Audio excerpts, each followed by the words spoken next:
Hello, isang mapagpalang panahon sa ating lahat. So, gagawa po tayo ng pangkalahatang langisan, no? So, sa mga nagnanais po talagang matuto, ngayon po is pakita ko sa inyo mga 80% ng mga ginagawa natin, no?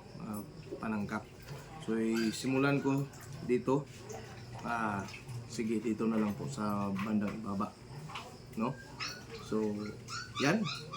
Meron po tayong bahay kontra usog at may angking kabal, puyas pang tanggal negatibong enerhiya. Meron dalawang uri ng Shiva beads, no, pang mantra, pang kabal. At ito naman ay gumamilasilis, pang paswerte kabal. Ito naman po ay galing sa Triniting Niyog para liwas bala, di tablan. Ito naman po ay tagihumok, pang paamo, pang halina. Meron naman pong bulaklak ng tanglad, pang paamo, pang halina, bulaklak ng kawayan, pang paamo, pang halina. Meron tayong Santa Catalina, meron din tayong Santa Ana, Higuera, at 3 uri ng San Miguel. Yan po ay kapwa, kabal at depensa at pangpaswerte. Napapansin nyo, dito sa bandang itaas, meron po tayong balaysong pula, balaysong puti, at pandakaking itim. Na ito po ay pangontra sa mga palipad hangin o gamot sa barang sumpa o kulang. At meron din po tayong petrified na mula sa mutya ng tulya, meron mutya ng taklubo, at meron ding mutya sa litob na kung saan pangpahamo, panghalina at gamutan. At meron din tayong mutya ng suso, libon, kabal. Meron din tayong batong huling para sa pangrebelta. Meron din tayong tinatawag ng iba na bato negra o pyrites, pangrebelta. Meron din tayong tinatawag na bina. Ito po ay para sa pangpaswerte, depensa. At ito naman po ay pangrebelta, ang liklay.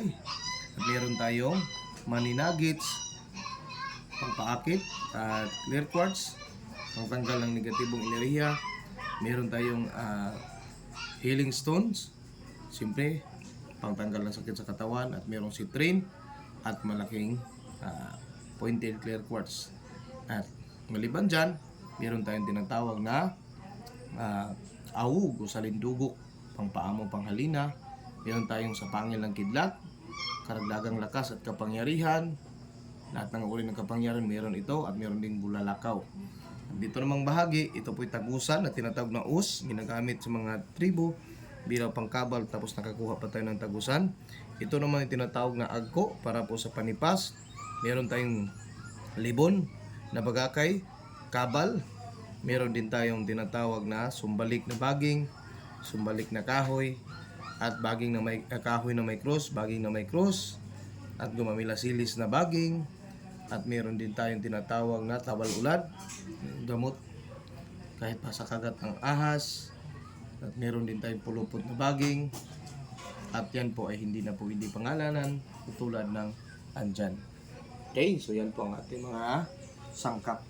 Okay, so siyempre, sa orasyon, dito na po. So isang mapagpalang panahon, yan po ipasilip natin sa inyo. At least meron kayong matutunan. Kung meron kayo nito, pwede nyo isangkap sa gamit ninyo. Isang mapagpalang panahon at maraming salamat po.